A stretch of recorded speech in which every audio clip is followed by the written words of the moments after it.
শীতের শেষে তীব্র নাব্যতা সংকটে বিপর্যস্ত হয়ে পড়েছে বরিশালের মিরগঞ্জ মুলাদী নদীপথ। ডুবোচর, ঘুরপথ আর অতিরিক্ত ব্যয় বাড়ছে জনদুর্ভোগ। আসাদ চৌধুরী ক্যামেরায় দেখুন পারভেজ রিসেলের রিপোর্ট। বাবুগঞ্জ, মুলাদী, হিজলা ও মেহেন্দিগঞ্জের ৪ উপজেলার কয়েক লাখ মানুষের অন্যতম ভরসা মিরগঞ্জ মুলাদী নদীপথ। প্রতিদিন যাত্রী ও পণ্যবাহী যানবাহন পারাপার হয় এই রুট দিয়ে। কিন্তু শীত এলেই নদীর পানি কমে, সৃষ্টি হয় অসংখ্য ডুবোচর। স্থানীয় সূত্র বলছে, কিছু স্থানে নাব্যতা নেমে আসে প্রয়োজনীয় গভীরতার নিচে। ফলে নির্ধারিত চ্যানেল পরিবর্তন করে প্রায় ১ কিলোমিটার ঘুরে চলতে হচ্ছে ফেরিগুলো। এখন পানি কইমা যায় এবং চরগুলা জায়গা যায়, তো চরের জায়গার কারণে হয়েছে কি ফেরি ঘুরে যাইতে হয়। চর পড়ে গেছে আমাদের প্রায় ৩-৪ কিলোমিটার ঘুরে গেলে প্রায় ১ ঘন্টা ২০-৩০ মিনিটের মতো সময় লাগতেছে।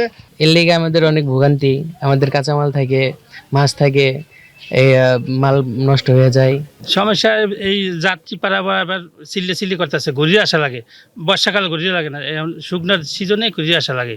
ঘুরপথে চলাচলে বাড়ছে জ্বালানি ব্যয়, কমছে ট্রিপ সংখ্যা। জোয়ারের জন্য অপেক্ষা করায় সময় মতো গন্তব্যে পৌঁছাতে পারছে না যাত্রী ও পরিবহন চালকরা। পচনশীল কৃষিপণ্য পরিবহনেও তৈরি হচ্ছে ঝুঁকি। আমার ফেরিটা আগের থেকে মিনিমাম ১ থেকে ১.৫ কিলো পথ ঘুরে যাইতে হয়। সেক্ষেত্রে আমার ফুয়েল কস্ট ডাবল হয়ে গেছে। তো আমার যে খরচ, আসলে এটা আমি গাড়ির ভাড়া দিয়ে মেকআপ করতে পারতেছি না। ইজারাদার প্রতিষ্ঠানের দাবি, অতিরিক্ত ব্যয় রাজস্ব আদায়েও প্রভাব পড়ছে। সংকট সমাধানে পরিকল্পিত ও নিয়মিত ড্রেজিং এর কথা জানালেন নির্বাহী প্রকৌশলী। মিরগঞ্জ ফেরিঘাটে যে নাব্যতা সংকটজনিত যে সমস্যাটা উদ্ভূত হয়েছে, আসলে আমাদের কাছে এরকম ইনফরমেশন আসে নাই। তো যদি এরকম হয়, তো আমার ধারণা জিনিসটা সাময়িক, এখন শুকনো মৌসুমের কারণে হয়তো আটকে যাওয়ার যে বিষয়টা হতে পারে, এটা নতুন পানি চলে আসলে তারপর হয়তো আবার এই প্রবলেমটা থাকবে না। অন্যদিকে বরিশাল ড্রেজিং বিভাগ জানিয়েছে, আনুষ্ঠানিক চাহিদাপত্র পেলে প্রয়োজনীয় সমীক্ষা করে ব্যবস্থা নেওয়া হবে। আর মিরগঞ্জ ফেরিঘাটের নাব্যতা সংকট সম্পর্কে আমরা কোনো চাহিদাপত্র পাইনি। আমরা হাইড্রোগ্রাফি বিভাগে অবহিত করে হাইড্রোগ্রাফি জরিপ করে আমাদের ঊর্ধ্বতন কর্মকর্তারা প্রয়োজনীয় ব্যবস্থা গ্রহণ করবে। দখল, দূষণ আর নাব্যতা সংকটে মিরগঞ্জ ফেরিঘাট, এতে বাড়ছে ভোগান্তি, পুড়ছে অতিরিক্ত জ্বালানি আর হুমকির মুখে পড়ছে এই রুট। তাই সংশ্লিষ্টরা পরিকল্পিত ড্রেজিং ব্যবস্থার মাধ্যমে এ পথকে রাখবে সচল, এমনটাই প্রত্যাশা এ অঞ্চলের প্রতিটি মানুষের। পারভেজ রাসেল, মাই টিভি, বরিশাল। গাইবান্ধা জেলার গুরুত্বপূর্ণ উপজেলা গোবিন্দগঞ্জ। প্রায় কয়েক লাখ মানুষের চিকিৎসার একমাত্র ভরসা গোবিন্দগঞ্জ উপজেলা স্বাস্থ্য কমপ্লেক্স। কিন্তু আধুনিক অবকাঠামো থাকলেও সেবার মান নিয়ে উঠছে গুরুতর প্রশ্ন। গাইবান্ধা থেকে মশিউর রহমান বাবুর অনুসন্ধানী প্রতিবেদনে বিস্তারিত জানাচ্ছেন তামান্না সাদিকা। কাগজে কলমে ১০০ শয্যার হাসপাতাল, কিন্তু বাস্তবে চলছে ৫০ শয্যার জনবল ও বাজেটে।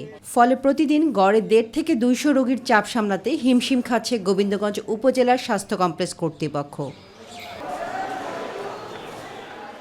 সরেজমিনে দেখা গেছে, একাধিক ওয়ার্ডে ফ্যান নষ্ট, টয়লেটে নেই পর্যাপ্ত পানির ব্যবস্থা, দীর্ঘদিন ধরে অচল লিফট। এতে গুরুতর রোগী ও গর্ভবতী নারীদের সিঁড়ি দিয়ে ওঠানামা করাতে গিয়ে তৈরি হচ্ছে ঝুঁকিপূর্ণ পরিস্থিতি।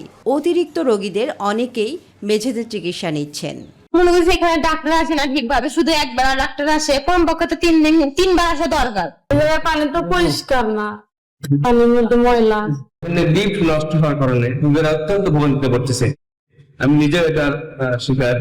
সীমাবদ্ধতার কথা স্বীকার করে এই কর্মকর্তা জানালেন, ৫০ শয্যার বাজেট ও জনবল দিয়েই ১০০ বা তার বেশি রোগীর চাপ সামলানোর চেষ্টা করা হচ্ছে।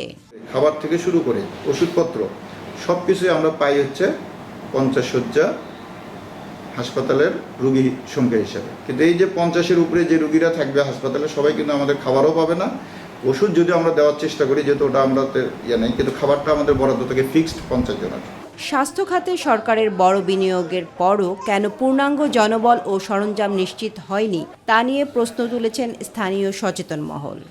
এই হাসপাতালের যে উন্নয়নের বিষয়গুলো এখানে সরকার থেকে, স্বাস্থ্য মন্ত্রণালয় থেকে বরাদ্দ আসার পরেও ওনারা সম্ভবত সঠিকভাবে কোনো মূল্যায়ন করতেছে না, এবং জনগণের ট্যাক্সের টাকায় তারা বেতন নিচ্ছে, নেওয়ার পরেও ন্যূনতম সেবাটুকু জনগণকে দিতে পারতেছে না।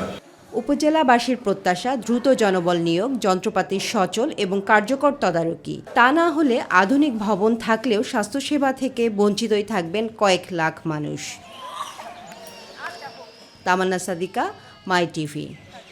মাদারীপুরের কালকিনি পৌরসভা ৩ নং ওয়ার্ডে শিকারমঙ্গল এলাকায় খালের উপর ব্রিজ নির্মাণ কাজে অস্থায়ী বাঁধ দেওয়ার কারণে কৃষি জমিতে সেচ কার্যক্রম প্রায় বন্ধ হয়ে পড়েছে। এতে প্রায় 50টি ব্লকে প্রায় 500 বিঘা জমির বোরো ধান চাষাবাদে সময়মতো পানি সেচ না দিতে পারায় চরম ভোগান্তিতে পড়েছেন স্থানীয় কৃষকরা। অবিলম্বে অস্থায়ী বাঁধ অপসারণ করে সেচের পানি সরবরাহ স্বাভাবিক করার দাবি জানিয়েছেন ভুক্তভোগীরা। বিস্তারিত জানাচ্ছেন প্রতিনিধি জিয়াউদ্দিন লিয়াকত। মাদারীপুর জেলার কালকিনি পৌরসভার 3 নং ওয়ার্ডে চর ফাতে বাহাদুর এলাকায় 16 মিটার আরসিসি গার্ডার ব্রিজ নির্মাণ করছে স্থানীয় প্রকৌশল অধিদপ্তর এলজিইডি। তবে ব্রিজ নির্মাণ কাজের সুবিধার্থে খালের উপর অস্থায়ী বাঁধ দেওয়ায় আশেপাশের কৃষি জমিতে সেচ কার্যক্রম মারাত্মক ব্যাহত হয়েছে। কৃষকদের অভিযোগ, শিকারমঙ্গল ইউনিয়নের 1, 2 ও 3 নং ওয়ার্ডের প্রায় 50টি ব্লকে প্রায় 500 বিঘা জমিতে বোরো ধানের আবাদ করা হয়ে থাকে এই খালের পানির উপর নির্ভর করে। সময় মতো পানি না পাওয়ায় অনেক জমিতে ধানের চারা শুকিয়ে যাচ্ছে, কোথাও কোথাও চারা নষ্ট হয়ে পড়েছে। একই সাথে সবজির চাষও ক্ষতির মুখে পড়েছে। কৃষকের সুবিধার্থের জন্য আমাদের ব্রিজটা এক প্রান্ত উঁচা করা হোক। আমাদের এই ব্রিজে অনেক সমস্যা হইতেছে, 50টা ব্লকের ধান নষ্ট হইতেছে, এরা বান ছাড়তেছে না। এই বান 1 মাসের কথা করে দিয়া আজ পর্যন্ত এই বান দিয়ে রাখছে। ব্রিজের কারণে আমরা ব্লকে পানি পাইতে আসি না, আমাকে জমিনে ধান লাল হয়ে যাইতে আছে। এই চাষাবাদের সাথে প্রায় 30,000 মানুষের জীবন জীবিকা জড়িত। ফসল ঘরে তুলতে না পারলে পরিবার নিয়ে চরম দুর্দশায় পড়তে হবে বলে জানান ভুক্তভোগীরা। আমি মানে কি জমিনে সার দিতে পারি না, পোলা ফেললে আমি ভাত খেতে পারি না, আমি চলতে পারি না, ফিরতে পারি না। আমার যে জায়গা জমিন আছে আমার সব শেষ হয়ে গেছে। আমি দুনিয়ায় থাইকে লাভ নাই, আমি পোলা ফেললে কি করবো আর কি খাই। পানি বগর আমরা ধান লাগাইতে পারি নাই, আর যে লাগাইছি সেও পুড়িয়া গেছে, লাল হয়ে গেছে, জমি ফাইটে গেছে, গায়ে নিরিতে পারি নাই। ব্যাগ কিছু ঠিক মতো দিতে আসি, সার দিতে আসি, ধান পাইতে আসি না পানি ব্যাগ। এদিকে কৃষি জমিতে দ্রুত পানি সরবরাহ নিশ্চিত করতে প্রয়োজনীয় ব্যবস্থা নেওয়া হবে বলে জানান উপজেলা প্রশাসন। পানি যেতে পারতেছে না এই ব্যাপারে আমরা অবগত হয়েছি। ইতিমধ্যে আমরা ঠিকাদারের সাথে কথা বলেছি এবং উনি এই আমার কৃষক ভাইরা যেন সহজেই শেষ কার্য পরিচালনা করতে পারে তার জন্য ওনারা ইতিমধ্যে ব্যবস্থা নিয়েছে। কালকিনি উপজেলার শিকারমঙ্গলে এলজিডি কর্তৃক যে ব্রিজ নির্মিত হচ্ছে সেখানে পানি প্রবাহ সংক্রান্ত একটু জটিলতা রয়েছে। এই বিষয়ে আমি উপজেলা ইঞ্জিনিয়ার সাহেবের সাথে কথা বলেছি, তাকে অনুরোধ করেছি তিনি যেন পানি প্রবাহ স্বাভাবিক করার জন্য ব্যবস্থা নেন। যোগাযোগ ব্যবস্থা উন্নয়নের জন্য ব্রিজ নির্মাণ করা হচ্ছে, কিন্তু ব্রিজের নিচে অস্থায়ী বাঁধ দেওয়ার কারণে কৃষক তাদের জমিতে সেচ দিতে পারতেছে না, ফলে তাদের বোরো যে ধান রয়েছে সেগুলো মরে যাচ্ছে। তবে কৃষকদের দাবি দেশের উন্নয়ন হোক, ব্রিজ নির্মাণ করা হোক, কিন্তু সেটি কৃষকের স্বার্থ রক্ষা করে। জিয়াউদ্দিন লিয়াকত, মাই টিভি, কালকিনি। রোজার 1 সপ্তাহ পার হলেও বাজারে দর কমার লক্ষণ নেই। চাল, ডাল, তেল সহ বিভিন্ন পণ্যের দাম 5 থেকে 15 টাকা পর্যন্ত বাড়ায় বিপাকে ক্রেতারা। ভোলার বাজারে উধাও বোতলজাত সোয়াবিন তেল। কৃত্রিম সংকট তৈরি করে খোলা সোয়াবিন কেজিতে 20 থেকে 30 টাকা বেশি দামে বিক্রি হচ্ছে অভিযোগ ক্রেতাদের। পাশাপাশি লেবু, শসা ও মরিচের দামেও লাগামহীন ঊর্ধ্বগতি। ফেনীতে রমজান শুরুর আগে ঊর্ধ্বমুখী বিদেশি ফলের বাজার। সপ্তাহের ব্যবধানে খুচরা বাজারে কেজিতে দাম বেড়েছে 40 থেকে 60 টাকা। বর্তমানে আপেল বিক্রি হচ্ছে 350 টাকা, মাল্টা ও কমলা 280 টাকা, কালো আঙুর ও আনার 500 টাকা, সাদা আঙুর 400 টাকা এবং স্ট্রবেরি 600 টাকায়। আমদানি স্বল্পতাকে দায়ী করছেন বিক্রেতারা। দর্শক, এই মুহূর্তে নিত্যপণ্যের বাজারে আছেন সহকর্মী শবনম অবনী, যুক্ত হচ্ছে তার সাথে। অবনী, বাজার 1 সপ্তাহ পর নিত্যপণ্যের বাজারে পরিস্থিতি কেমন দেখছেন আমাদের জানান। ধন্যবাদ শারমিন। এই মুহূর্তে আমি অবস্থান করছি রাজধানীর অন্যতম ব্যস্ত বাজার কারওয়ান বাজারে। এখানে গত 2 দিন আগে বাজার মনিটরিং ব্যবস্থাপনায় যারা আছে তারা কিছু পণ্যের দাম নির্ধারণ করে দিয়েছে যে এই পণ্যগুলোর 2 থেকে 10 টাকা পর্যন্ত দাম কমবে। তার মধ্যে রয়েছে লেবুর দাম গত সপ্তাহের তুলনায় এই সপ্তাহে কিছুটা কমেছে। এলাচি লেবু বিক্রি হচ্ছে 60 টাকা করে হালি, আকার ভেদে 10 টাকা 20 টাকা একটু বেশি। পাতি লেবু বিক্রি হচ্ছে আপনার 100 টাকা থেকে 120 টাকা হালি। টমেটো বিক্রি হচ্ছে 40 টাকা কেজি।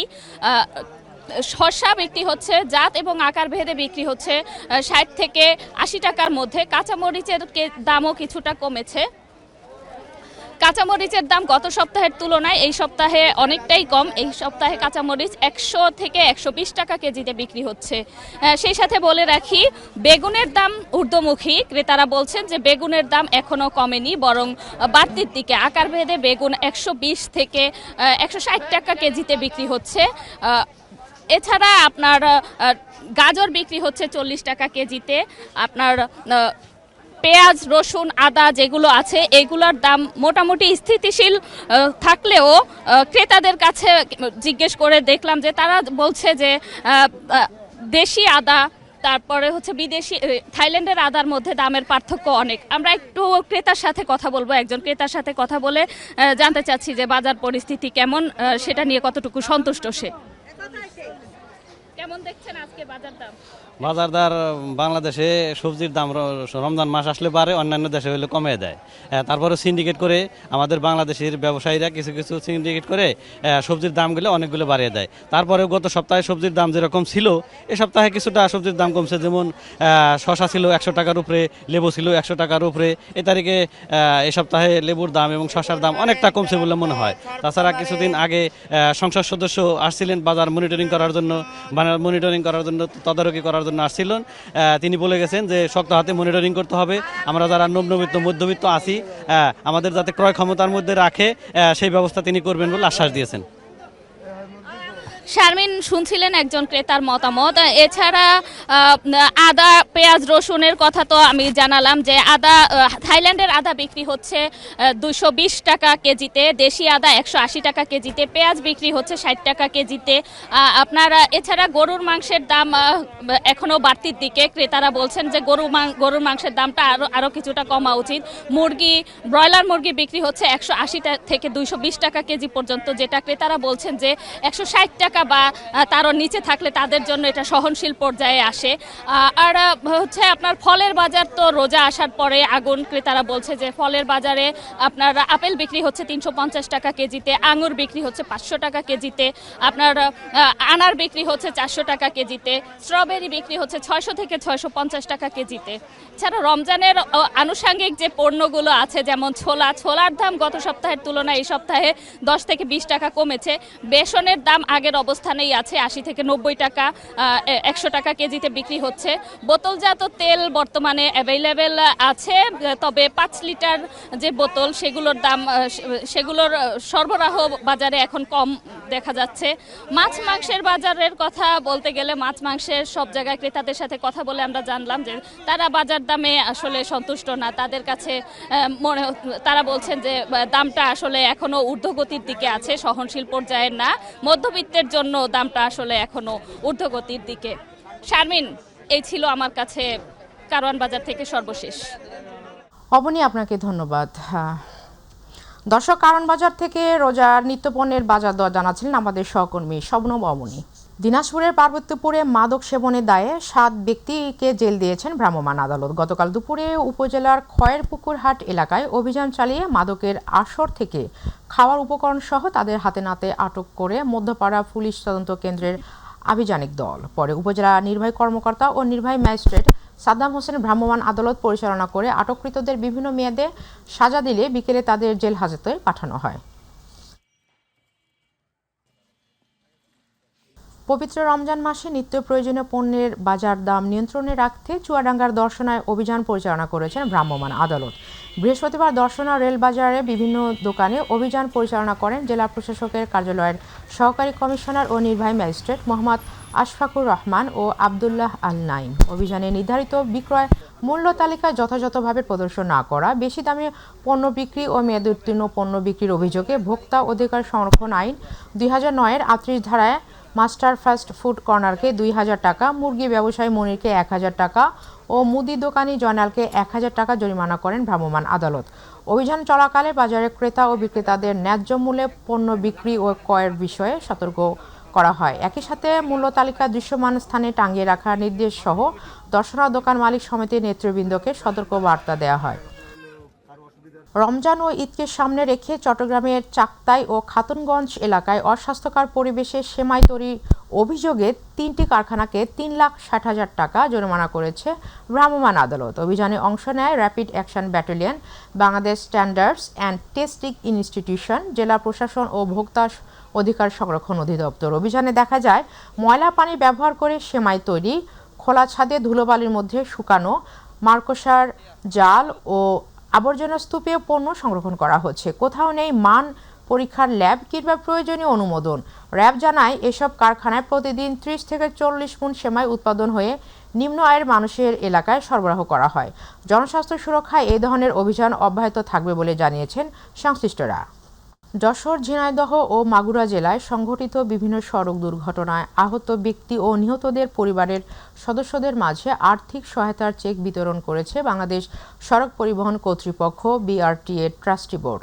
বৃহস্পতিবার জেলা প্রশাসন ও BRTA এর যশোরের যৌথ উদ্যোগে যশোর শহরের শিল্পকলা একাডেমি মিলনায়তনে আয়োজিত এক অনুষ্ঠানে এই চেক বিতরণ করা হয়। অনুষ্ঠানে প্রধান অতিথি হিসেবে উপস্থিত থেকে উপকারভোগীদের হাতে চেক তুলে দেন BRTA এর চেয়ারম্যান অতিরিক্ত সচিব আবু মমতাজ সাদউদ্দিন আহমেদ।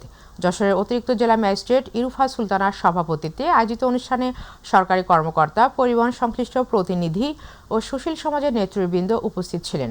অনুষ্ঠান শেষে সড়ক দুর্ঘটনা রোধে সবাইকে দায়িত্বশীল ভূমিকা পালনের আহ্বান জানানো হয় এবং ভবিষ্যতেও এই ধরনের মানবিক সহায়তা কার্যক্রম অব্যাহত রাখার প্রত্যয় ব্যক্ত করা হয়। দোয়া করব এখান থেকে আর্থিক কিছু সহযোগিতা যারা সড়কের শৃঙ্খলা আনার জন্য যা করা সেটা আমরা করব। আপনাদের সবে অবগতির জন্য জানাচ্ছি, পুলিশ হেডকোয়ার্টারের সাথে কিন্তু আমাদের একটা MOU হয়েছে, যাতে পুলিশের সাথে আমাদের এই গ্যাপটা যেটা রাস্তায় আছে এই গ্যাপটা যাতে আমাদের একটা হয়েছে। প্লাস আমরা কিন্তু অর্গানাইজেশন একসাথে মোবাইল কোড করছি, পুলিশ, BRTA এবং পরিবেশ, এই তিনটা একসাথে করছি। মানে আমাদের কার্যক্রম কিন্তু এখন আগের চেয়ে অনেক বেড়েছে।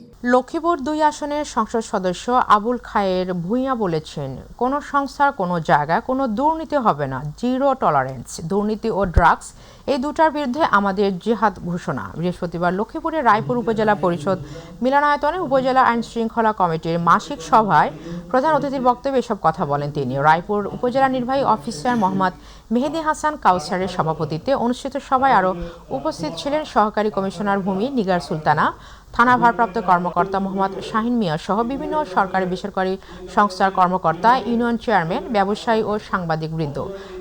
সভায় উপজেলার সার্বিক আইন শৃঙ্খলা পরিস্থিতি, জননিরাপত্তা এবং মাদক ও সামাজিক অপরাধ নিয়ন্ত্রণে প্রয়োজনীয় পদক্ষেপ গ্রহণের বিষয়ে আলোচনা ও দিকনির্দেশনা দেওয়া হয়।